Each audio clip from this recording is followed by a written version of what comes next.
ಆರೋಗ್ಯ ವಿಭಾಗ್ಯ ವಿಶೇಷ ಕಾರ್ಯಕ್ರಮಕ್ಕೆ ಸ್ವಾಗತ. ನಾನು ದಿವ್ಯಶ್ರೀ ದಾಸ್. ವೀಕ್ಷಕರೇ, ಆರೋಗ್ಯ ವಿಭಾಗ್ಯ ಅಂತ ಹೇಳ್ತೀವಿ, ಆದರೆ ಬದಲಾಗ್ತಾ ಇರುವ ನಮ್ಮ ಜೀವನದ ಶೈಲಿ ಹಾಗೆ ಆಹಾರದ ಪದ್ಧತಿಯಿಂದ ದಿನನಿತ್ಯ ಆರೋಗ್ಯದ ಸಮಸ್ಯೆ ಅನ್ನೋದು ಹೆಚ್ಚಳವಾಗ್ತಾ ಇದೆ. ಅದೇ ರೀತಿ ಇವತ್ತು ನಾವು ಮಾತನಾಡ್ತಾ ಇರುವಂತಹ ಟಾಪಿಕ್ ಬಂದು ಹೆಲ್ತ್ ಚೆಕಪ್ ಯಾಕೆ ಮಾಡಿಸ್ಕೊಳ್ಬೇಕು, ಒಬ್ಬ ವ್ಯಕ್ತಿ ಆರೋಗ್ಯಯುತವಾಗಿ ಇರಬೇಕು ಅಂತ ಹೇಳಿದ್ರೆ ಫಾಲೋ ಮಾಡಬೇಕಾಗಿರುವಂತಹ ಟಿಪ್ಸ್ ಏನು, ಈ ಕುರಿತಾಗಿ ಮಾತನಾಡ್ತಾ ಹೋಗೋಣ. ಈ ಕುರಿತು ತಿಳಿಸಿಕೊಡಲು ಡಾಕ್ಟರ್ ಪಿ ಬಾಲಕೃಷ್ಣ ಶೆಟ್ಟಿ ಅವರು ನಮ್ಮ ಕಾರ್ಯಕ್ರಮದಲ್ಲಿದ್ದಾರೆ. ಏಷ್ಯಾ ಡಯಾಗ್ನೋಸ್ಟಿಕ್ಸ್ನ ಚೀಫ್ ಕನ್ಸಲ್ಟೆಂಟ್ ಇವರು. ತಮ್ಮ ವೈದ್ಯಕೀಯ ಅನುಭವ, ಆರೋಗ್ಯ ಜಾಗೃತಿ ಕಾರ್ಯಕ್ರಮಗಳು ಹಾಗೆ ರೋಗಿಗಳ ಮೇಲಿನ ಕಾಳಜಿಯ ಮೂಲಕ ಆರೋಗ್ಯಕರ ಜೀವನ ಶೈಲಿ ಮತ್ತು ರೋಗ ತಡೆಗಟ್ಟುವಿಕೆಯ ಮಹತ್ವವನ್ನು ಜನರಲ್ಲಿ ಮೂಡಿಸ್ತಾ ಇರುವಂತಹ ಅನುಭವಿ ತಜ್ಞ ವೈದ್ಯರು ನಮ್ಮ ಕಾರ್ಯಕ್ರಮದಲ್ಲಿದ್ದಾರೆ. ಬನ್ನಿ ಅವರನ್ನ ಕಾರ್ಯಕ್ರಮಕ್ಕೆ ವೆಲ್ಕಮ್ ಮಾಡಿಬಿಡೋಣ. Hello doctor, welcome to the show. ನಮಸ್ಕಾರ. ಡಾಕ್ಟರ್, ನಾನು ಹೇಳ್ತಾ ಇದ್ದೆ, ಪ್ರಸ್ತುತ ದಿನಮಾನಗಳಲ್ಲಿ ನಮ್ಮ ಲೈಫ್ ಸ್ಟೈಲ್ನಿಂದಾಗಿ ಸಾಕಷ್ಟು ಆರೋಗ್ಯದ ಸಮಸ್ಯೆ ಅನ್ನೋದು ಡೇ ಬೈ ಡೇ ಇನ್ಕ್ರೀಸ್ ಆಗ್ತಾ ಇದೆ. ಸೊ ಹೆಲ್ತ್ ಚೆಕಪ್ ಅಂತ ಬಂದಾಗ ಯಾವ ರೀತಿ ಮಾಡಿಸ್ಬೇಕು, ಒಬ್ಬ ವ್ಯಕ್ತಿ ಎಷ್ಟು ಸಮಯಕ್ಕೆ ಮಾಡಿಸ್ಕೊಳ್ಬೇಕು, ಹಾಗೆ ಇದರ ಮೆಥಡ್ ಯಾವ ರೀತಿ ಆಗುತ್ತೆ ಡಾಕ್ಟರ್? ಇದು ಒಳ್ಳೆ ಪ್ರಶ್ನೆ. ಈಗ ಯಾಕಂತ ಹೇಳಿದ್ರೆ ಈ ಹೆಲ್ತ್ ಚೆಕಪ್ ಬಗ್ಗೆ ತುಂಬ ಒಂದು ಪ್ರಶ್ನೆಗಳು, ತುಂಬ ಸಂದೇಹಗಳು ಇಲ್ಲಿ ಇದೆ. ಈಗ ಆಗ ಹೇಳಿದಾಗೆ ಈ ವಾರ ಇಡೀ ನಾವು ಡಿಸ್ಕಸ್ ಮಾಡಿದ ಹಾಗೆ ಹೆಲ್ತ್ ಚೆಕಪ್, ಅನಾರೋಗ್ಯಕ್ಕೆ ನಾವು ಚೆಕಪ್ ಮಾಡ್ಕೊಳ್ಬೋದು, ಹೆಲ್ತಿಗೆ ಯಾಕೆ ಚೆಕಪ್ ಮಾಡೋದು, ಇದು ದೊಡ್ಡ ಪ್ರಶ್ನೆ. ಈಗ ನಾವು ಆಗಲಿಂದಲೇ ನಾನು ಹೇಳಿದೆ, ಏನಂದರೆ ಒಂದು ಆಕ್ಸಿಡೆಂಟ್ ಎಂಬುದು ಮಾತ್ರ ಒಂದು ರೋಗ ಅಂತ ನಾವು ಹೇಳ್ತೇವೆ. ಆದರೆ ಈಗ ಹೇಳಿದಾಗೆ ಅನೇಕ ರೋಗಗಳು ನಮ್ಮ ಹತ್ರ ಕಾಣಿಸುತ್ತವೆ. ಇದು ಯಾಕೆ ಕಾಣಿಸುತ್ತೆ? ಒಬ್ಬ ಮನುಷ್ಯ ಒಳ್ಳೆ ಊಟ ತಿಂಡಿ ಎಲ್ಲ ಮಾಡ್ಕೊಂಡಿದ್ರೆ, ಅಥವಾ ನಮ್ಮ ನ್ಯೂಟನ್ನ ರೂಲ್ಸ್ ಪ್ರಕಾರ ಏನು ಹೇಳ್ತಾರೆ, ಒಂದು ಗಾಡಿ ನಡೀತಾ ಇದ್ದರೆ ನಡೀತದೇ ಇರ್ತದೆ, ನಿಲ್ಲುವುದಿಲ್ಲ ಅಂತ ನಾವು ನೋಡ್ತೇವೆ. ಗಾಡಿ ನಿಲ್ಲುತ್ತೆ, ಯಾಕೆ ಅಂತ ಹೇಳಿದ್ರೆ ತುಂಬ ರೆಸಿಸ್ಟೆನ್ಸು, ತುಂಬ ಪ್ರಾಬ್ಲಮ್ಸು ಬರುತ್ತೆ. ಅದೇ ರೀತಿ ನಾವು ನಮ್ಮ ಆರೋಗ್ಯಕರ ಜೀವನ ಯಾಕೆ ಹಾಳಾಗುತ್ತೆ? ಒಂದು ನೀವು ಆಗ ಹೇಳಿದಾಗೆ ಅನಾರೋಗ್ಯಕರ ಜೀವನ ಶೈಲಿ, ಅದು ಮಾತ್ರ ಅಲ್ಲದೆ ಈಗ ಈ ಚಿತ್ರದಲ್ಲೂ ಕೂಡ ನಾವು ನೋಡಿದ್ದೇವೆ. ನಾವತ್ತು ಬುದ್ಧನ ಸ್ಟೋರಿನೂ ನಾನು ಹೇಳಿದ್ದೇನೆ. ಯಾಕೆಂತ ಹೇಳಿದರೆ ಒಬ್ಬನಿಗೆ ಒಬ್ಬ ಹುಟ್ಟು, ಸಾವು, ಮರಣ, ಮುಪ್ಪು ಮತ್ತು ಅದೇ ರೀತಿ ರೋಗಗಳು, ಅದು ಎಲ್ಲ ಕಡೆ ನಮಗೆ ಕಾಣಿಸ್ತಾ ಇದೆ. ಅದು ಕಾಣಿಸೋದಿಲ್ಲ ಅಂತ ಏನಿಲ್ಲ. ಒಂದು ಆಕ್ಸಿಡೆಂಟಿಂದ ರೋಗ ಬರ್ಬೋದು. ಅದೇ ರೀತಿ ಈಗ ನಮ್ಮ ಆಹಾರ ಎಷ್ಟು ಕಲುಷಿತವಾಗಿದೆ, ಅದರಲ್ಲಿ ಎಷ್ಟು ಪೆಸ್ಟಿಸೈಡ್ಸ್ ಇದೆ, ಅದರಲ್ಲಿ ಎಷ್ಟು ಕ್ರಿಮಿನಾಶಕಗಳಿದೆ, ಅದೇ ರೀತಿ ನಾವು ಸೇವಿಸುವಂಥ ಗಾಳಿ, ಅದರಲ್ಲಿ ಎಷ್ಟು ಪ್ರಾಬ್ಲಮ್ ಇದೆ, ಇದನ್ನೆಲ್ಲ ನೋಡಿಕೊಂಡು ಬಂದಾಗ ಮನುಷ್ಯನಿಗೆ ಸಾಧಾರಣವಾಗಿ ಈ ರೋಗಗಳು ಆವರಿಸ್ಕೊಳ್ಳುತ್ತಾ ಬರ್ತವೆ. ಆಕ್ಸಿಡೆಂಟ್ ಮಾತ್ರ ಅಲ್ಲ. ಅದನ್ನೇ ನಾನು ಹೇಳ್ತಿದ್ದು, ಪ್ರತಿಯೊಂದು ಡಿಸೀಸು ಕೂಡ ಎಂಡೋಜೀನಸ್, ಒಳಗಿಂದ ಬರುವಂಥ ಡಿಸೀಸ್ಗಳು. ಸೊ ಈ ರೋಗಗಳು ಬರ್ತಾ ಇದ್ದಾಗ ನಮಗೇನಾಗುತ್ತೆ, ಈ ರೋಗಗಳು ಬರ್ತಾ ಇದೆಯಾ ಅಂತ ಹೇಳಿದಾಗ ನಾವೇನು ಮಾಡ್ತೇವೆ? ಈಗ ಒಂದು ವೆಹಿಕಲ್ ಇರುತ್ತೆ, ನಾವೆಲ್ಲೋ ಇಲ್ಲಿಂದ ದೂರ ಹೋಗಬೇಕು, 500 ಕಿಲೋಮೀಟರ್ ಹೋಗ್ಬೇಕಂತೇಳಿ ನಾವು ವೆಹಿಕಲ್ಗೆ ಒಂದು ಚೆಕಪ್ ಮಾಡಿಸ್ಕೊಳ್ತೇವೆ. ಆಯಿತಾ? ಅದನ್ನು ಗ್ಯಾರೇಜಲ್ಲಿ ಇಟ್ಕೊಂಡು ಒಂದು ದಿವಸ ಎಲ್ಲ ನೋಡಿದೆಯಾ, ಅದರ ಆಯಿಲ್ ಇದೆಯಾ, ವಾಟರ್ ಇದೆಯಾ, ನೀರಿದೆಯಾ, ಪೆಟ್ರೋಲ್ ಇದೆಯಾ, ಬ್ರೇಕ್ ಇದೆಯಾ, ಸರಿ ಇದೆಯಾ, ಎಲ್ಲ ನೋಡ್ಕೊಂಡು ನಾವು ಚೆಕಪ್ ಮಾಡಿ ಮುಂದೆ ಹೋಗ್ತೇವೆ. ಹೇಗೆ ನಾವು ಒಂದು ವೆಹಿಕಲ್ಗೆ ಹೇಗೆ ನಾವು ಚೆಕಪ್ ಮಾಡ್ತೇವೋ ಅದೇ ರೀತಿ ನಮ್ಮ ದೇಹಕ್ಕೂ ಒಂದೊಂದು ಚೆಕಪ್ ಮಾಡಿದರೆ ಒಳ್ಳೆಯದು ಅಂತ ನನಗೆ ಕಾಣಿಸುತ್ತೆ. ಸೊ ಡಾಕ್ಟರ್, ವೆಹಿಕಲ್ ಹಾಗೆ ಮನುಷ್ಯರು ಎರಡು ಒಂದೇ ಅಂತ ಹೇಳ್ತೀರಾ ಡಾಕ್ಟರ್? ಹೇಗೆ, ಅಥವಾ ಈ ಚೆಕಪ್ ಮೆಥಡ್ ಚೇಂಜಸ್? ಇದು ಭಾಳ ಕಷ್ಟದ ಪ್ರಶ್ನೆ. ವೆಹಿಕಲ್ಲು ಮತ್ತು ಮನುಷ್ಯ ಇದು ಏನೋ ನಾವು 100ಕ್ಕೆ 100 ಒಂದೇ ಅಲ್ಲ. ಯಾಕಂತ ಹೇಳಿದ್ರೆ ವೆಹಿಕಲ್ಲು ಮನುಷ್ಯ ಮಾಡಿದ್ದು, ಮನುಷ್ಯನನ್ನು ದೇವರು ಮಾಡಿದ್ದು, ಅಂದರೆ ಸೃಷ್ಟಿ ಮಾಡಿದ್ದು. ಆಯಿತಾ? ಈ ಪ್ರಪಂಚದಲ್ಲಿ ಸೃಷ್ಟಿಯಲ್ಲಿ ಎಷ್ಟೋ ಮಿಲಿಯಾನುಗಟ್ಟಲೆ ವರ್ಷದಲ್ಲಿ ಅದು ಮಾಡಿಫೈ ಆಗಿದೆ, ಏನು ಹೇಳ್ತೇವೆ, ಮುಟೇಷನ್ ಆಗಿ ಅಥವಾ ಚೇಂಜಸ್ ಆಗಿ ಈ ಮನುಷ್ಯ ಜೀವಿ ಅಂತ ಆಗಿರುತ್ತೆ. ಅದರಲ್ಲಿ ಆದಷ್ಟು ಎಲ್ಲ ಪರ್ಫೆಕ್ಟಾಗಿರುತ್ತೆ. ಪ್ರತಿ ದಿವಸ 6 ತಿಂಗಳಿಗೊಮ್ಮೆ ಗ್ಯಾರೇಜಿಗೆ ಹೋಗಬೇಕು ಅಥವಾ 1 ವರ್ಷಕ್ಕೊಮ್ಮೆ ಮೇಂಟೆನೆನ್ಸ್ ಮಾಡ್ಕೊಳ್ಬೇಕು ಅಂತ ಏನಿಲ್ಲ. ಯಾಕೆಂತ ಹೇಳಿದರೆ ಈ ಹೆಲ್ತ್ ಚೆಕಪ್ ಕಾರ್ಯಕ್ರಮ ನಮ್ಮ ಬಾಡಿಯಲ್ಲಿ ನಡೀತಾನೇ ಇರ್ತದೆ. ಈಗ ನಾವೊಂದು ಸಣ್ಣ ಉದಾಹರಣೆ ಕೊಡ್ತಂತೆ, ಇಲ್ಲಿ ನಾನು ತೋರಿಸಿದ್ದೇನೆ ಹೆಲ್ತ್ ಚೆಕಪ್ ಮಹತ್ವ ಅಂತ ಹೇಳಿದ್ದೇನೆ, ಎಲ್ಲ ಆರ್ಗನ್ಸ್ಗಳನ್ನು ನಾನು ತೋರಿಸಿದ್ದೇನೆ. ಈಗ ಒಂದು ಸಿಂಪಲ್ ಅಂತ ಹೇಳಿದ್ರೆ ರಕ್ತ ಅಂತ ತೋರಿಸಿದರೆ ಅದರಲ್ಲಿ ಕೆಂಪು ರಕ್ತ ಕಣಗಳು ಇರ್ತವೆ. 120 ದಿವಸ ಆದ ತಕ್ಷಣ, ಅಂದರೆ 4 ತಿಂಗಳಲ್ಲಿ ಎಲ್ಲ ರಕ್ತ ಹೋಗಿ ಹೊಸ ರಕ್ತ ಆಗಿಬಿಡುತ್ತೆ. ಯಾವ ಚೆಕಪ್ ಮಾಡೋ ಅವಶ್ಯಕತೆ ಇಲ್ಲ. ಅದೇ ರೀತಿ ನಿಮಗೆ ಒಂದು ಕಟ್ಟಾಗತ್ತೆ, ಆಯಿತಾ, ಒಂದು ಗಾಯ ಆಗುತ್ತೆ, ಅದು ಅಲ್ಲೇ ಹೀಲಾಗತ್ತೆ. ಇದಕ್ಕೆಲ್ಲ ನಮಗೆ ಹೆಲ್ತ್ ಚೆಕಪ್ಪಿಗೆ ನಮ್ಮ ಹತ್ರ ಅಂದರೆ ಹೀಲಿಂಗಿಗೆ ಮತ್ತು ಯಾವುದಾದ್ರೂ ಹೊರಗಡೆಯಿಂದ ನಮಗೆ ರೋಗಾಣುಗಳು ಅಂದರೆ ಕೋವಿಡ್ ಅಥವಾ ಟೈಫಾಯ್ಡ್ ಅಂತೆಲ್ಲ ನಮಗೆ ಬಂದಾಗ ಅದನ್ನು ಅಲ್ಲಲ್ಲೇ ಹೊಡೆದಟ್ಟಿ ನಮ್ಮ ಆರೋಗ್ಯವನ್ನು ನಡೆಸಿಕೊಳ್ಳಲಿಕ್ಕೆ ನಮ್ಮ ಹತ್ರ ತುಂಬ ಮೆಕ್ಯಾನಿಸಮ್ಸ್ ಇದೆ. ಅದಕ್ಕೊಂದು ಹೆಲ್ತ್ ಚೆಕಪ್ ಮಾಡೋ ಅವಶ್ಯಕತೆ ಇಲ್ಲ. ಸೊ ನಮ್ಮಲ್ಲಿ ಹೆಲ್ತ್ ಚೆಕಪ್ಪು ದಿವಸ ನಡೀತದೆ. ಇಂಟೆಸ್ಟೈನಲ್ಲಿ ಪ್ರತಿ ನಿಮಿಷಕ್ಕೊಮ್ಮೆ ಹೊಸ ಸೆಲ್ಸ್ಗಳು ಹುಟ್ಟುಕೊಳ್ತವೆ. ಅದೇ ರೀತಿ ಬೋನ್ ಮ್ಯಾರೋ ಅಂತ ಹೇಳ್ತೇವೆ, ಅದರಲ್ಲಿ ನಿಮಿಷಕ್ಕೊಮ್ಮೆ, ಸೆಕೆಂಡಿಗೊಮ್ಮೆ ಹೊಸ ಸೆಲ್ಸ್ಗಳು ಹುಟ್ಟುಕೊಳ್ತವೆ. ಕಾರಣ ಕಾರಲ್ಲಿ ಮತ್ತು ವಾಹನದಲ್ಲೆಲ್ಲ ಹಾಗೆ ಹುಟ್ಕೊಳ್ಳೋದಿಲ್ಲ, ಏನಿದೆ ಅದೇ ಪುನಃ ಅದು ಹಾಳಾಗ್ತದೆ, ಸವಿತದೆ, ಪುನಃ ಹೋಗಿ ಗ್ಯಾರೇಜಿಗೆ ಹೋಗಿ ಸರಿ ಮಾಡಿಸ್ಕೊಂಡು ಬರಬೇಕು. ಇಲ್ಲಿ ಎಷ್ಟು ಸವಿತಿದೆ ನಾನು ಹೇಳಿದ್ದೇನಲ್ಲ ಅವತ್ತು, ನಾವು ಹೇಳಿದ್ದೇವೆ, ನಾವು ಮಂಡಿ ನೋವು ಬಗ್ಗೆ ಮಾತಾಡುವಾಗ ಹೇಳಿದ್ದೇವೆ, ಶೋಲ್ಡರ್ ಪೇನ್ ಬಗ್ಗೆ ಮಾತಾಡುವಾಗ ಹೇಳ್ತೇವೆ, ಎಷ್ಟು ವ್ಯಾರ್ ಆ್ಯಂಡ್ ಟೇರ್ ಆಗುತ್ತಾ ಅಷ್ಟೇ ಹೀಲಿಂಗ್ ಆಗ್ತಾ ಬರ್ತದೆ. ಸೊ ಮನುಷ್ಯನ ಥರ ಅಲ್ಲ, ಅಂದರೆ ಈ ಗಾಡಿ ಥರ ಮನುಷ್ಯ ಅಲ್ಲ, ಹೆಲ್ತ್ ಚೆಕಪ್ ಅಗತ್ಯ ಇಲ್ಲ. ಆದರೆ ಯಾಕೆ ಬೇಕು ಅಂತ ಹೇಳಿದರೆ, ಈಗ ನೀವು 2ನೇ 3ನೇ ಪ್ರಶ್ನೆ ಕೇಳಬಹುದು. ಆಯಿತು, ಬಾಡಿನಲ್ಲಿ ಟೈಮಿಗೆ ಕಾಲಕ್ಕೆ ಬೇಕಾದ ಚೆಕಪ್ ನಡೀತದೇ ಇರ್ತದೆ. ಈಗ ಫಾರ್ ಎಕ್ಸಾಂಪಲ್ ನಾನು ಹೇಳ್ತೇನೆ, ಈ ವಲ್ಚರ್ಸ್ ಎಲ್ಲ ಹೇಳ್ತೇವಲ್ಲ, ಅವೆಲ್ಲ ಕೊಳೆತ ಪದಾರ್ಥವನ್ನೇ ತಿಂತವೆ. ಮನುಷ್ಯನಿಗೆ ಕೊಳೆತ ಪದಾರ್ಥ ತಿನ್ನಲಿಕ್ಕೆ ಆಗೋದಿಲ್ಲ, ತೊಂದರೆ ಆಗುತ್ತೆ. ಅದೇ ರೀತಿ ದನಗಳೆಲ್ಲ ಹುಲ್ಲು ಗಿಲ್ಲು ಎಲ್ಲ ತಿಂತವೆ, ಮನುಷ್ಯನಿಗೆ ತಿನ್ನಲಿಕ್ಕೆ ಆಗೋದಿಲ್ಲ. ಸೊ ನಮಗೆ ಯಾವುದು ತಿನ್ನಲಿಕ್ಕಾಗುತ್ತೆ ಅದೆಲ್ಲ ನಮ್ಮ ಜೀವನದಲ್ಲಿ ಇರುತ್ತೆ. ಸೊ ನಾವು ಈ ಹೆಲ್ತ್ ಚೆಕಪ್ಗೆ ಯಾಕೆ ಹೇಳ್ತೇನೆ ಅಂತ ಹೇಳಿದರೆ, ಈಗ ನಾವು ಓವರಾಲ್ ನೋಡುವಾಗ ಏನಾಗುತ್ತೆ ಅಂತ ಹೇಳುವಾಗ, ನಾವು ಕೋವಿಡ್ ಟೈಮಲ್ಲಿ ಇದು ಭಾರಿ ಒಳ್ಳೆ ನಾವು ಆಲೋಚನೆ ಮಾಡಿಕೊಂಡೆವು. ಈಗ ಕೋವಿಡ್ ಟೈಮಲ್ಲಿ ಆಯಿತು, ಅವನಿಗೆ ಕೋವಿಡ್ ಬಂತು, ಕೆಮ್ಮು ಶೀತ ಜ್ವರ ಬಂತು. ಯಾವಾಗ ನಾವು ಸೀರಿಯಸ್ ಅಂತ ಹೇಳಿದ್ದೆವು, ಆಕ್ಸಿಜನ್ ಕಾನ್ಸಂಟ್ರೇಷನು ಆಯಿತಾ, ಅದು 99, 97, 96, 95, 90 ಬರೋ, ಇದು ದೊಡ್ಡ ತೊಂದರೆ. ಯಾಕೆ 90 ಬಂದಾಗ ಆಕ್ಸಿಜನೇಷನ್ ಕಮ್ಮಿ ಆದಾಗ ತೊಂದರೆ ಆಗಲಿಕ್ಕೆ ಸ್ಟಾರ್ಟ್ ಆಗುತ್ತೆ. ಅದಕ್ಕೆ ನಾವು ಏನು ಮಾಡ್ತಾ ಇದ್ದೆವು, ಅದಕ್ಕೆ ನಾವು CT ಸ್ಕ್ಯಾನ್ ಆದ ಚೆಸ್ಟ್ ಅಂತ ಮಾಡ್ತಾ ಇದ್ದೆವು. CT ಸ್ಕ್ಯಾನ್ ಆದ ಚೆಸ್ಟ್ ಮಾಡಿ ಏನು ನೋಡ್ತಾ ಇದ್ದೆವು ನಾವು, ಎಷ್ಟು ಲಂಗ್ಸ್ ಹಾಳಾಗಿದೆ. ಲಂಗ್ಸ್ 2 ಅಲ್ಲ, ಲಂಗ್ಸಲ್ಲಿ 20 ಭಾಗಗಳು ಇರ್ತವೆ ಆಯಿತಾ. 1 ಭಾಗ ಹೋಯ್ತಾ, 2 ಹೋಯ್ತಾ, 3 ಹೋಯ್ತಾ, 5 ಹೋಯ್ತಾ, 10 ಹೋಯ್ತಾ. 10 ಹೋದಾಗ ಜಾಗ್ರತೆ, 11, 12 ಹೋದ್ಮೇಲೆ ಇನ್ನೂ ಇದು ಆಕ್ಸಿಜನ್ ಕಂಪ್ಲೀಟ್ ಹಾಳಾಗತ್ತೆ ಅಂತೇಳಿ. ಯಾಕೆ ಇದು ಮಾತನ್ನು ಹೇಳ್ತೇನೆ ಅಂದರೆ, ಈಗ 2 ಕಿಡ್ನಿ ಇದೆ, ದೇವರು 2 ಕಿಡ್ನಿ ಕೊಟ್ಟಿದ್ದಾರೆ. ನೀವು ಅರ್ಧ ಕಿಡ್ನಿಯನ್ನು ತೆಗೀರಿ, ಏನೂ ಆಗೋದಿಲ್ಲ. ಇನ್ನೊಂದು ಇಡೀ ಕಿಡ್ನಿ ತೆಗೆದುಬಿಟ್ರು ಅಂದರೆ ನೀವು ಟ್ರಾನ್ಸ್ಪ್ಲಾಂಟ್ ಮಾಡ್ತಾರೆ, ಡೊನೇಷನ್ ಮಾಡ್ತಾರೆ, ಕಿಡ್ನಿ ಡೊನೇಷನ್ ಮಾಡ್ತಾರೆ. 2 ಕಿಡ್ನಿ ಇದ್ದರೂ 1 ಕಿಡ್ನಿ ಕಂಪ್ಲೀಟ್ ಹಾಳಾಗಿ ಹೋದರೂ ಮನುಷ್ಯನಿಗೆ ಯಾವ ಲಕ್ಷಣಗಳು ಬರೋದಿಲ್ಲ. ಅದೇ ನಿಮ್ಮ ನೆಕ್ಸ್ಟ್ ಪ್ರಶ್ನೆ, ಯಾವಾಗ ಅಂತ ಹೇಳಿದ್ರೆ, ಆರೋಗ್ಯವಿದ್ದವನು ಹೆಲ್ತ್ ಚೆಕಪ್ ಮಾಡಿಸ್ಬೇಕಾ ಅಥವಾ ಅನಾರೋಗ್ಯ ಬಂದಾಗಲೇ ಅವನು ಹೆಲ್ತ್ ಚೆಕಪ್ ಮಾಡಿಸ್ಕೊಂಡ್ರೆ ಸಾಕಾ ಅಂತ ಪ್ರಶ್ನೆ. ಅನಾರೋಗ್ಯ ಬರೋದು ಯಾವಾಗ? ಆಗ ಹೇಳಿದಾಗೆ, 1 ಕಿಡ್ನಿನಲ್ಲಿ ಒಂದು ಸಣ್ಣ ಪೋರ್ಷನ್ ಹಾಳಾದರೂ ಅನಾರೋಗ್ಯ ಏನೂ ಗೊತ್ತಾಗೋದಿಲ್ಲ. ಅದರ ಅರ್ಧ ಬಾಸಿ 50% ಹೋದರೂ ಏನೂ ಗೊತ್ತಾಗೋದಿಲ್ಲ. ಒಂದು ಇಡೀ ಕಿಡ್ನಿ ಹೋದರೂ ಏನೂ ಗೊತ್ತಾಗೋದಿಲ್ಲ. ಒಂದು ಕಿಡ್ನಿ ತೆಗೆದು ಇನ್ನೊಬ್ಬರಿಗೆ ನೀವು ಟ್ರಾನ್ಸ್ಪ್ಲಾಂಟ್ ಮಾಡಿದ್ರು ಒಂದೇ ಕಿಡ್ನಿಯಲ್ಲಿ ಮನುಷ್ಯ ಬದುಕ್ತಾನೆ. ಹಾಗಾದರೆ 1 ಕಿಡ್ನಿಯಲ್ಲಿ ಏನಾದರೂ ಪ್ರಾಬ್ಲಮ್ ಇದೆಯಾ ಅಂತ ನಮಗೆ ಗೊತ್ತಾಗೋದಿಲ್ಲ, ಲಕ್ಷಣಗಳು ಕಂಡು ಬರುವುದಿಲ್ಲ. ಅದೇ ರೀತಿ ನಾವು ಕೋವಿಡ್ ಬಂದಾಗಲೂ ಹೇಳಿದ್ದೇನೆ, ಒಂದು ಇಡೀ ಲಂಗ್ಸ್ ಹೋಗಿ ಇನ್ನೊಂದು ಲಂಗ್ ಎಫೆಕ್ಟ್ ಆದರೆ ಮಾತ್ರ ಆಕ್ಸಿಜನೇಷನ್ ಕಮ್ಮಿಯಾಗಿ ಲಕ್ಷಣಗಳು ಕಂಡು ಬರುತ್ತೆ.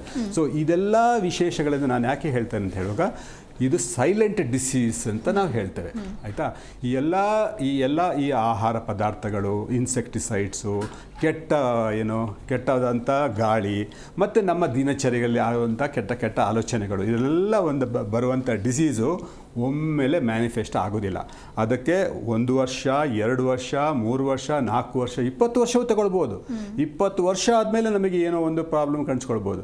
ಅದಕ್ಕೆ ನಾವೇನು ಹೇಳ್ತಾ ಇದ್ದೇವೆ ಅಂತ ಹೇಳಿದರೆ, ಸಣ್ಣ ಮಕ್ಕಳಿಗೆಲ್ಲ ಒಂದು 45, 46, 50 ವರ್ಷ ಆದಮೇಲೆ ನೀವು ಹೆಲ್ತ್ ಚೆಕಪ್ ಮಾಡಿಕೊಂಡ್ರೆ ನಮಗೆ ಅದರ ವಿಷಯ, ನಮಗೆ ಏನಾದ್ರು ತೊಂದರೆ ಇದೆಯಾ ಅಂತ ಕೇಳ್ತೇವೆ.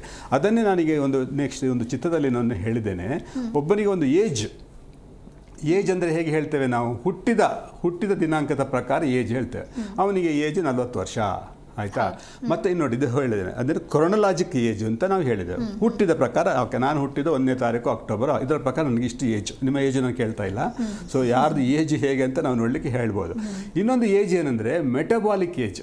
ಮೆಟಬಾಲಿಕ್ ಏಜ್ ಅಂದರೆ ನಮ್ಮ ಬಾಡಿನಲ್ಲಿ ನಮ್ಮ ಪ್ರತಿಯೊಂದು ಅಂಗಾಂಗಗಳು ಎಷ್ಟು ಕೆಲಸ ಮಾಡ್ತವೆ. ನನಗೆ ಈಗ 63 ವರ್ಷ ಅಂತ ಹೇಳೋಣ. ನಂದು ಲಿವರ್ದು ಏಜ್ ಎಷ್ಟು? ತುಂಬ ಒಂದು 10 ವರ್ಷ, 20 ವರ್ಷ ಅಥವಾ 15 ವರ್ಷ ಆಲ್ಕೋಹಾಲ್ ಕುಡಿದ ಒಂದು ಲಿವರ್ದು ಏಜು 60 ವರ್ಷ ಆದರೂ ಅವನ ಏಜ್ 70 ವರ್ಷ, 80 ವರ್ಷ ಆಗಿರ್ಬೋದು. 30 ವರ್ಷಕ್ಕೆ ಅವನ ಲಿವರ್ ಏಜು 50-60 ವರ್ಷಕ್ಕೆ ಹೋಗ್ಬೋದು. ಅದೇ ರೀತಿ ಬೇರೆ ಬೇರೆ ಪ್ರಾಬ್ಲಮ್ ಆದ ಒಂದು ಏಜಿಂಗ್ ಆಫ್ ದ ಬೇರೆ ಬೇರೆ ಆರ್ಗನ್ಸು ಆಯಿತಾ, ಅದು 30-40 ಹೇಳಲಿಕ್ಕಾಗೋದಿಲ್ಲ, ಅದು ಜಾಸ್ತಿ ಆಗಿರ್ಬೋದು. ಆ ಜಾಸ್ತಿ ಆದಾಗ ನಮಗೆ ಹೇಗೆ ಗೊತ್ತಾಗುತ್ತೆ? ನಿಮ್ಮ ಲಿವರ್ ಏಜ್ ನನಗೆ ಹೇಗೆ ಗೊತ್ತಾಗುತ್ತೆ? ನನ್ನ ಹಾರ್ಟಿನ ಏಜ್ ಬೇರೆಯವರಿಗೆ ಗೊತ್ತಾಗುತ್ತೆ? ನಮ್ಮ ಕಿಡ್ನಿ ಏಜ್ ಹೇಗೆ ಗೊತ್ತಾಗೋದಿಲ್ಲ. ಅದಕ್ಕೆ ಮೆಟಬಾಲಿಕ್ ಏಜು ಅಂತ ಹೇಳ್ತಾರೆ. 3ನೇ ಏಜ್ ನಾನು ಇಲ್ಲಿ ಹೇಳ್ತಾ ಇದ್ದೇನೆ, ಫಂಕ್ಷನಲ್ ಏಜು. ಏನೇ ಏಜ್ ಇರಲಿ, ನೀವು ಹುಟ್ಟಿದ ಏನೇ ಏಜ್, ಲಿವರ್ ಏಜ್ ಇರಲಿ, ಕಿಡ್ನಿ ಏಜ್ ಇರಲಿ, ಕೆಲವರಿಗೆ ನಮ್ಮ ನೋಡ್ತೇವಲ್ಲ ನಾವು ಮಂಡಿ ನೋವಲ್ಲ ಫುಲ್ಲು ಹೋಗಿರುತ್ತೆ ಮಂಡಿ, ಯಾವುದು ನೀ ಜಾಯಿಂಟ್ ಎಲ್ಲ ಸವಿದಿರುತ್ತೆ. ಆದರೆ ಎಲ್ಲ ಓಡಾಡ್ತಾರೆ, ನಡೀತಾರೆ, ಮಡಿತಾರೆ, ಎಲ್ಲ 10 ಫ್ಲೋರ್ ಹತ್ತಾರೆ, ಎಲ್ಲ ಮಾಡ್ತಾರೆ. ಸ್ಕ್ಯಾನ್ ಮಾಡಿದಾಗ ಹೆದರಿಕೆ ಆಗುತ್ತೆ. ಅವ್ರು ಸ್ಕ್ಯಾನ್ ನೋಡೋರು ಇಷ್ಟು ಹಾಳಿದೆ ನೀ ಜಾಯಿಂಟ್, ಆದರೂ ಇಷ್ಟು ಇವರಿಗೆ ನೋವೇ ಇಲ್ಲಲ್ಲ ಅಂತೇಳಿ. ಅವತ್ತು ನಾವು ಹೇಳಿದೆ ನೋವಿನ ಎಫೆಕ್ಟ್ ಕೂಡ ಬೇರೆ ಬೇರೆ ಬರ್ಬೋದು. So functional age most important. ಪ್ರತಿ ಟಾಕಲ್ಲೂ ನಾನು ಹೇಳಿದ್ದೇನೆ, ನಿಮ್ಮ ಕ್ರೊನಲಾಜಿಕಲ್ ಏಜ್ ಅಲ್ಲ, ನಿಮ್ಮ ಡೇಟ್ ಆಫ್ ಬರ್ತ್ ಇಂಪಾರ್ಟೆಂಟ್ ಅಲ್ಲ, ನಿಮ್ಮ ಮೆಟಬಾಲಿಕ್ ಏಜ್ ನನಗೆ ಇಂಪಾರ್ಟೆಂಟು ಸ್ಕ್ಯಾನ್ ಮಾಡೋರಿಗೆ.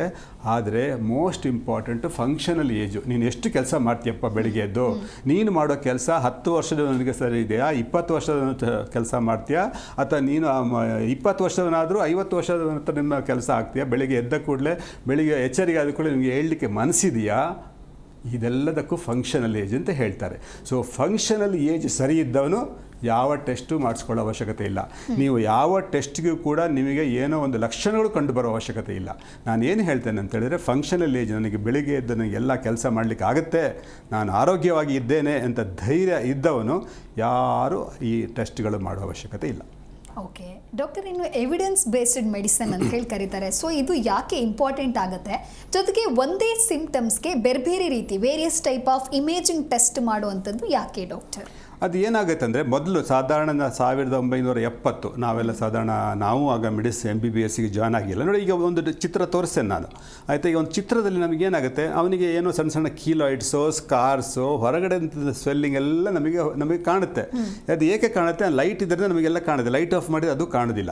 ಸೊ ನಮಗೆ ಸ್ಕಿನ್ ಮೇಲೆ ಇರುವಂತಹದ್ದು ಅಥವಾ ಸ್ಕಿನ್ ಮೇಲಿಂದ ಹೊರಗೆ ಬಂದಿರುವಂತಹದ್ದು ನಮಗೆ ರೋಗ ಲಕ್ಷಣಗಳು ಇರುತ್ತವೆ. ಕೆಲವೊಮ್ಮೆ ಏನೋ ರೋಗ ಲಕ್ಷಣಗಳು ಇರದಿದ್ದರೂ ಹೊರಗಡೆ ಇದೆಲ್ಲ ನಮಗೆ ಕಾಣುತ್ತೆ, ಆಯಿತಾ? ಇದನ್ನು ನಾವು ಏನು ಹೇಳ್ತೇವೆ, ನಮಗೆ ಈಗ ಕ್ಲಿನಿಕಲ್ ಮೆಡಿಸಿನಲ್ಲಿ ನಾವು ಡಾಕ್ಟ್ರು ಚೆಕ್ ಮಾಡಿ ಎಲ್ಲ ಹೇಳ್ತಾರೆ.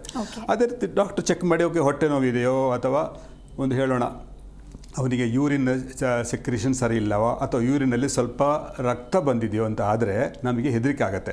ಸೊ ಹೊರಗಿದ್ದು ನಮಗೆ ಕಾಣುತ್ತೆ, ಒಳಗಿದ್ದು ನಾವು ನೋಡೋದು ಹೇಗೆ? ಸೊ ಈ ಹೊರಗೆ ನೋಡೋದಕ್ಕೆ ಡಾಕ್ಟರ್ ಹತ್ರ, ಸ್ಕಿನ್ ಸ್ಪೆಷಲಿಸ್ಟ್ ಹತ್ರ ಹೋಗಿ ಎವಿಡೆನ್ಸ್ ಬೇಸ್ಡ್ ಮೆಡಿಸಿನ್, ಇದು ಸ್ವೆಲ್ಲಿಂಗು, ಇದು ಅಲ್ಸರು, ಇದು ಸೋರಿಯಾಸಿಸ್ಸು, ಇದು ಡರ್ಮೆಟೋಸಿಸ್ ಅಂತ ನಾವು ಹೇಳ್ಬೋದು.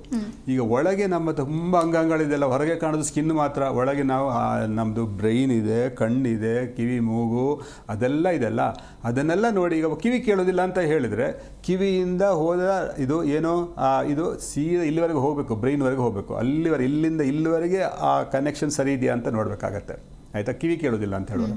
ಆವಾಗ ನಾವು ಇದೆಲ್ಲ ಟೆಸ್ಟ್ ಬಗ್ಗೆ ಯಾಕೆ ಅಂತ ಹೇಳ್ತಾರೆ, ಎವಿಡೆನ್ಸ್ ಬಗ್ಗೆ ಇದೊಂದು ನೋಡಿ. ಈ ಪೇಷಂಟಿಗೆ ಇಲ್ಲೊಂದು ಸ್ವೆಲ್ಲಿಂಗ್ ಇರುತ್ತೆ, ಡಾಕ್ಟರ್ ನೋಡ್ತಾರೆ ಚೆನ್ನಾಗಿದ್ದಪ್ಪ, ಇದು ಒಳ್ಳೆಗಿದೆ, ಒಳ್ಳೆ ಚೆನ್ನಾಗಿ ಮೂವ್ಮೆಂಟ್ ಆಗುತ್ತೆ, ಅದು ನಾಳೆನೇ ತೆಗೆದು ಬಿಡುತ್ತೆ, ಆಪ್ರೇಟ್ ಮಾಡ್ತಾರೆ. ನೆಕ್ಸ್ಟ್ ಡೇ ಅವನು ಅದು ಫುಲ್ಲು ತೆಗಿಲಿಕ್ಕೆ ಆಗೋದಿಲ್ಲ ಡಾಕ್ಟ್ರಿಗೆ, ಯಾಕೆಂದರೆ ಅದು ತುಂಬ ಒಳಗೆ ಹೋಗಿರುತ್ತೆ. ಸೊ ಪುನಃ ಹೋಗಿ ಅವನಿಗೊಂದು ಸ್ಕಾರ್ ಬಂದು ಪುನಃ ನಮ್ಮ ಹತ್ರ CT ಸ್ಕ್ಯಾನ್ ಮಾಡ್ತಾರೆ. CT ಸ್ಕ್ಯಾನ್ ಮಾಡುವಾಗ ಆ ಸ್ವೆಲ್ಲಿಂಗು ಅದು ಎಷ್ಟು ದೊಡ್ಡದಿದೆ, ಅದು ಎಷ್ಟು ಒಳಗೆ ಹೋಗಿದೆ, ಅದು ಯಾವುದಕ್ಕೆಲ್ಲ ಟಚ್ ಆಗಿದೆ, ಅದು ಯಾವುದ ಮೇಲೆಲ್ಲ ಕೂತ್ಕೊಂಡು ಬಿಟ್ಟಿದೆ, ಇದೆಲ್ಲ ನಮಗೆ ಕ್ಲೀನಾಗಿ ಕಾಣುತ್ತೆ. ಅದನ್ನೇ ನಾವು ಎಕ್ಸ್ರೇ, ಅಲ್ಟ್ರಾಸೌಂಡು, CT ಸ್ಕ್ಯಾನ್ ಅಂತ ಹೇಳ್ತಾರೆ. ಇದನ್ನೇ ನಾವು ಎವಿಡೆನ್ಸ್ ಬೇಸ್ಡ್ ಮೆಡಿಸಿನ್ ಅಂತ ಹೇಳ್ತೇವೆ. ನಾವು ಹೊಟ್ಟೆ ನೋವು ಅಂತ ಹೇಳಿದ ಕೂಡಲೇ ಆಪರೇಷನ್ ಮಾಡೋದಲ್ಲ, ಹೊಟ್ಟೆ ನೋವು ಅಂತ ನೋಡಿದ ಕೂಡಲೇ ಒಮ್ಮೆ ಸ್ಕ್ಯಾನಿಂಗ್ ಎಲ್ಲ ಮಾಡಿ, ಅದು ಕೂಡ ಸಿಂಪಲಾಗಿ ಅಲ್ಟ್ರಾಸೌಂಡ್ ಮಾಡ್ಕೊಂಡ್ಬಿಟ್ಟು ಆ ಸ್ಕ್ಯಾನಿಂಗ್ ಎಲ್ಲ ಮಾಡಿ ಏನು ತೊಂದರೆ ಇದೆ ಅಂತ ನೋಡಿ, ಆ ತೊಂದರೆ ಗುಡ್, ಬ್ಯಾಡ್ ಆರ್ ಅಗ್ಲಿ, ಇದು ಒಳ್ಳೆ ತೊಂದರೆಯಾ, ಇದನ್ನು ಅಲ್ಲೇ ಬಿಟ್ಬಿಡ್ಬೋದಾ, ಅಥವಾ ಇದು ಬ್ಯಾಡ, ಒಂದು 3 ತಿಂಗಳು 2 ತಿಂಗಳು ನೋಡಿ. ಇನ್ನೊಂದು ಪ್ರಶ್ನೆ ತೋರಿಸ್ತೇನೆ. ಅಲ್ಲಿ ಒಂದು ಚೆಸ್ಟ್ ಎಕ್ಸ್ರೇ ಇದೆ, ಅಲ್ಲಿ ಅವನಿಗೆ ಒಂದು ಒಳ್ಳೆಯದೊಂದು ಟ್ಯೂಮರ್ ಥರ ಇದೆ, ಆಯಿತಾ? ಏನು ಡಾಕ್ಟ್ರು ನೋಡಿ ಇದು ತೆಗೆದು ಬಿಡೋಣ ಅಂತ ತೆಗಿತಾರೆ. ಮುಂದೆ 2-3 ದಿವಸ ಆದಮೇಲೆ ಅವನು ಕನ್ವಲ್ಷನ್ಸ್ ಅಥವಾ ಒಂದು ಫಿಟ್ಸ್ ಆಗಿ ಬರ್ತಾನೆ. ಆಗ ನಾವು MRI ಆಫ್ ದ ಬ್ರೈನ್ ಮಾಡ್ತೇವೆ. 2ನೇ ಚಿತ್ರದಲ್ಲಿ ನಾನು ತೋರಿಸಿದ್ದೇನೆ, MRI ಆಫ್ ದ ಬ್ರೈನು. ಅಲ್ಲಿ ಎಲ್ಲ ಮೆಟಾಸ್ಟಸಿಸ್ ಅಥವಾ ಸ್ಪ್ರೆಡ್ ಆಗಿದ್ದು ಕಾಣುತ್ತೆ. ಯಾಕೆ ನಾನು ಹೇಳ್ತೇನೆ ಅಂತ ಹೇಳಿದರೆ, ಒಂದು ಟ್ಯೂಮರ್ ನೋಡಿದ ಕೂಡಲೇ ಅದನ್ನು ತೆಗೆದು ಬಿಡ್ತೇನೆ, ಸರ್ಜರಿ ಮಾಡ್ತೇನೆ ಅಂತ ಹೇಳಲಿಕ್ಕೆ ಆಗೋದಿಲ್ಲ. ಯಾಕೆಂದರೆ ಅದು ಅಲ್ಲೇ ಒಂದು ಸ್ಪ್ರೆಡ್ ಆಗಿರ್ಬೋದು, ಅಥವಾ ಅದೊಂದು ಕ್ಯಾನ್ಸರ್ ಟ್ಯೂಮರ್ ಆಗಿದೆ, ಬೇರೆ ಕಡೆ ಎಲ್ಲ ಸ್ಪ್ರೆಡ್ ಆಗಿರ್ಬೋದು. ಇವತ್ತಂತೂ ಎಟ್ಲೀಸ್ಟ್ ಅದು ಕ್ಯಾನ್ಸರ್ ಅಂತ ಗೊತ್ತಾದರೆ ಒಂದು ಫುಲ್ ಬಾಡಿ ಟೆಸ್ಟಿಂಗೇ ಮಾಡ್ತಾರೆ, whole body MRI, whole body PET CT ಅಂತ ಮಾಡಿಕೊಂಡು, ಅದು ಎಲ್ಲೂ ಸ್ಪ್ರೆಡ್ ಆಗಿಲ್ಲ ಅಂತ ಗೊತ್ತಾದ ಮೇಲೆ ಆ ಒಂದು ಪರ್ಟಿಕ್ಯುಲರ್ ಟ್ಯೂಮರನ್ನು ಮಾತ್ರ ತೆಗಿತಾರೆ. ಅದು ಇಲ್ಲಿ ಚೆಸ್ಟಲ್ಲೂ ಇದೆ, ಬ್ರೈನಲ್ಲೂ ಇದೆ, ಬೋನ್ಸಲ್ಲೂ ಇದೆ, ಲಿವರ್ಸಲ್ಲೂ ಇದೆ, ಇಲ್ಲಿ ಫುಲ್ ಬಾಡಿಗೆ ಸ್ಪ್ರೆಡ್ ಆಗಿದೆ ಅಂತ ಹೇಳಿದರೆ ಏನೋ ದೊಡ್ಡ 3 ಗಂಟೆ 6 ಗಂಟೆ ಸರ್ಜರಿ ಮಾಡಿ ಒಂದು ಟ್ಯೂಮರನ್ನು ತೆಗೆಯುವ ಯಾವ ಅವಶ್ಯಕತೆ ಇರೋದಿಲ್ಲ, ಅಲ್ಲಿ ಯಾವ ಸಾರ್ಥಕತೆಯೂ ಇರೋದಿಲ್ಲ. ಸೊ ಯಾವುದು ಏನು ತೊಂದರೆ, ಒಳಗಡೆ ಏನು ತೊಂದರೆ ಇದೆ, ಅದು ಎಷ್ಟು ದೊಡ್ಡದಾಗಿದೆ, ಅದು ಎಷ್ಟು ಕಡೆಗೆ ಸ್ಪ್ರೆಡ್ ಆಗಿದೆ, ಅದೆಲ್ಲವನ್ನು ನೋಡಿಬಿಟ್ಟು ಯಾವುದನ್ನು ನಾವು ಸರ್ಜರಿ ಮಾಡಿ ತೆಗಿಬೇಕು, ಯಾವುದಕ್ಕೆ ನಾವು ರೇಡಿಯೇಷನ್ ಕೊಡಬೇಕು, ಯಾವುದಕ್ಕೆ ನಾವು ಕೀಮೋಥೆರಪಿ ಕೊಡಬೇಕು, ಯಾವುದು ಇನ್ನು ಇದು ಗುಣ ಆಗೋ ಚಾನ್ಸೇ ಇಲ್ಲ ಅಂತ ಬಿಡಬೇಕು, ಇದೆಲ್ಲವನ್ನು ನೋಡಿ ನಾವು ಟ್ರೀಟ್ಮೆಂಟ್ ಕೊಡೋದಕ್ಕೆ ಎವಿಡೆನ್ಸ್ ಬೇಸ್ಡ್ ಮೆಡಿಸಿನ್ ಅಂತ ಹೇಳ್ತಾರೆ. ಓಕೆ ಡಾಕ್ಟರ್, ಎಕ್ಸ್ರೇ ಆಗಿರಬಹುದು, ಸಿಟಿ ಸ್ಕ್ಯಾನ್ ಈ ಕುರಿತಾಗಿ ತಿಳಿಸ್ಕೊಡ್ತಾ ಇದ್ರೆ ಮತ್ತಷ್ಟು ಮಾತನಾಡ್ತಾ ಹೋಗೋಣ. ನೋಡಿದಲ್ವ ವೀಕ್ಷಕರೇ, ಸಿಟಿ ಸ್ಕ್ಯಾನನ್ನು ಅಂದರೆ ಏನು, ಯಾಕೆ ಮಾಡಬೇಕು, ಹೇಗೆ ಉಪಯುಕ್ತವಾಗುತ್ತೆ ಅಂತ ಹೇಳಿ ಮತ್ತಷ್ಟು ಮಾತನಾಡ್ತಾ ಹೋಗೋಣ. ಡಾಕ್ಟರ್ ತಿಳಿಸ್ಕೊಡ್ತಾ ಇದ್ರಿ, ಇನ್ನು ಸಾಕಷ್ಟು ಜನ ವೈದ್ಯರ ಬಳಿ ಹೋದಾಗ ಏನಾದರೂ ಸಮಸ್ಯೆ ಇದೆ ಅಂತ ಹೇಳಿದ್ರೆ ಎಕ್ಸ್ರೇಗಳನ್ನು ಮಾಡಿಸ್ಕೊಂಬನ್ನಿ ಅಂತ ಹೇಳ್ತಾರೆ. ಸೊ ಎಕ್ಸ್ರೇ ಯಾಕೆ ಮಾಡಿಸ್ಬೇಕಾಗುತ್ತೆ, ಇದು ಹೇಗೆ ಹೆಲ್ಪ್ಫುಲ್ ಆಗುತ್ತೆ ಡಾಕ್ಟರ್?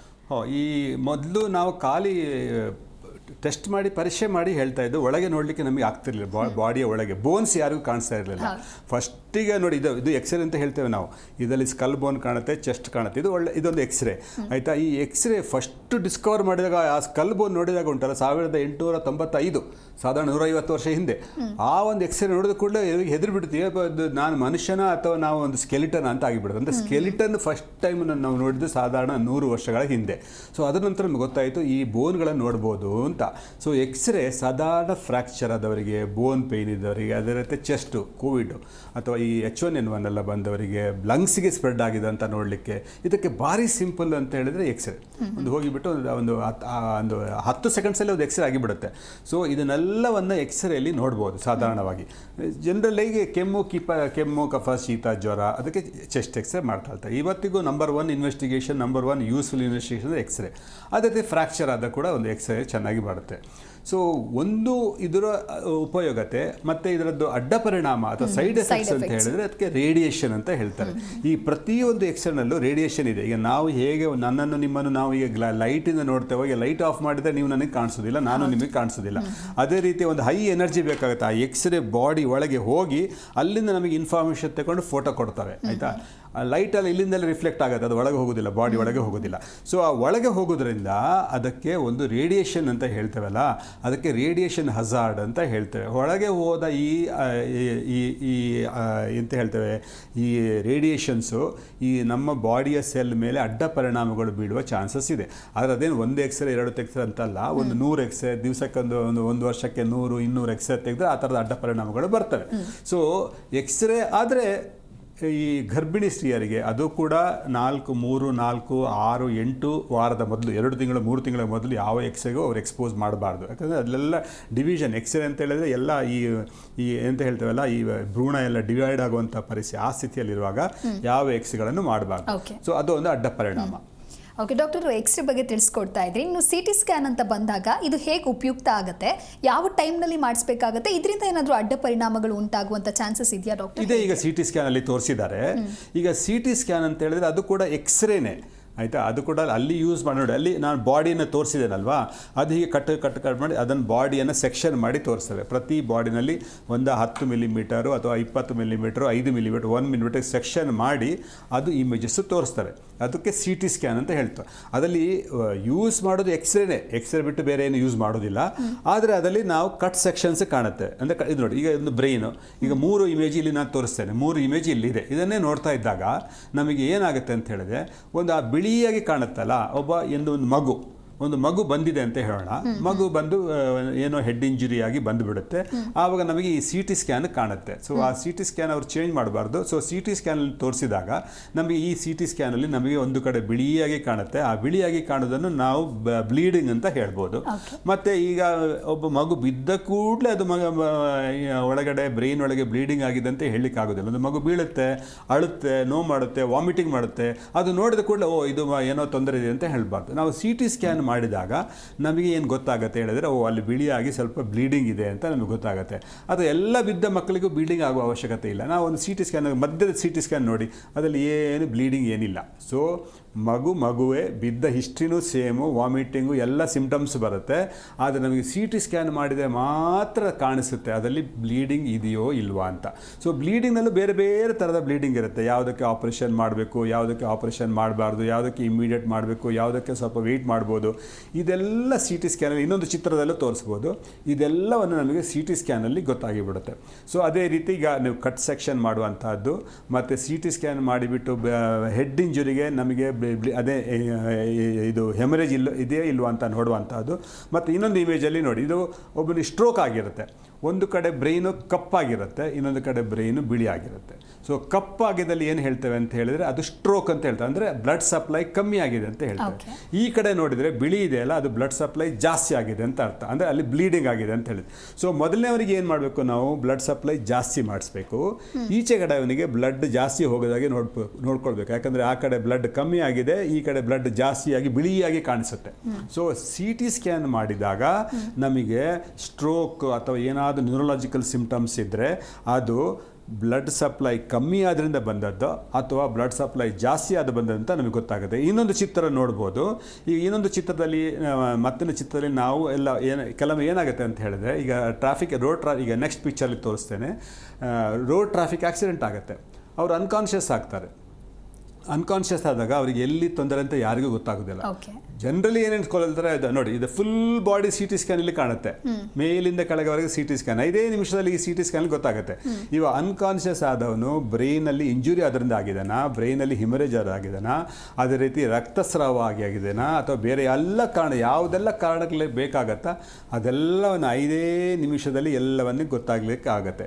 ಇಲ್ಲಿ ರಾತ್ರಿ ಒಂದು ಆಕ್ಸಿಡೆಂಟ್ ಆದರೆ ನೀವು ನಿಮ್ಯಾನ್ಸಿಗೆ ಕರ್ಕೊಂಡು ಹೋದರೆ ಅಲ್ಲಿ ನೋಡಪ್ಪ ಬ್ರೈನಲ್ಲಿ ಏನು ತೊಂದರೆ ಇಲ್ಲ, ಬೇರೆ ಕಡೆ ಹೋಗು, ಹಾರ್ಟ್ ಗೀಟ್ ಎಲ್ಲ ರಾತ್ರಿ ಇಡೀ ಒಂದೊಂದೇ ಆಸ್ಪತ್ರೆ ಸುತ್ತಾಡ್ಕೊಂಡು ಬರಬೇಕಾಗತ್ತೆ. ಸೊ ಎವಿಡೆನ್ಸ್ ಬೇಸ್ಡ್ ಮೆಡಿಸಿನಲ್ಲಿ ಪೇಷಂಟ್ಗಳಿಗೆ ಆಕ್ಸಿಡೆಂಟ್ ಆದಾಗ ಅದು ಯಾಕೆ ಆಗಿದೆ ಅಂತ ಕರೆಕ್ಟಾಗಿ ಹೇಳಲಿಕ್ಕೆ ಈ ಸಿ ಟಿ ಸ್ಕ್ಯಾನಲ್ಲಿ ಆಗುತ್ತೆ.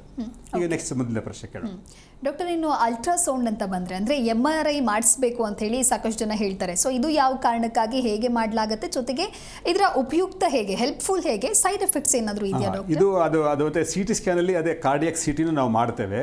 ಆ ಕಾರ್ಡಿಯಾಕ್ ಸಿಟಿನಲ್ಲಿ ಹಾರ್ಟಲ್ಲಿ ಎಲ್ಲ ಬ್ಲಡ್ ವೆಸಲ್ಸು ಕಾಣುತ್ತೆ. ನೀವು ಅಂದರೆ ಇದು ಈ ಕ್ಯಾಥಿಟರ್ ಎಲ್ಲ ಹಾಕಿ ಮಾಡುವಂಥ ಅವಶ್ಯ ಇಲ್ಲ. ಹಾರ್ಟಿದ ಒಂದು ಚಿತ್ರ ನಾನು ತೋರಿಸಿದ್ದೇನೆ, ಅದನ್ನು ಅವ್ರು ತೋರಿಸಿದರೆ ಇದಲ್ಲ, ಇದಕ್ಕೆ ಮೊದಲಿದ್ದು.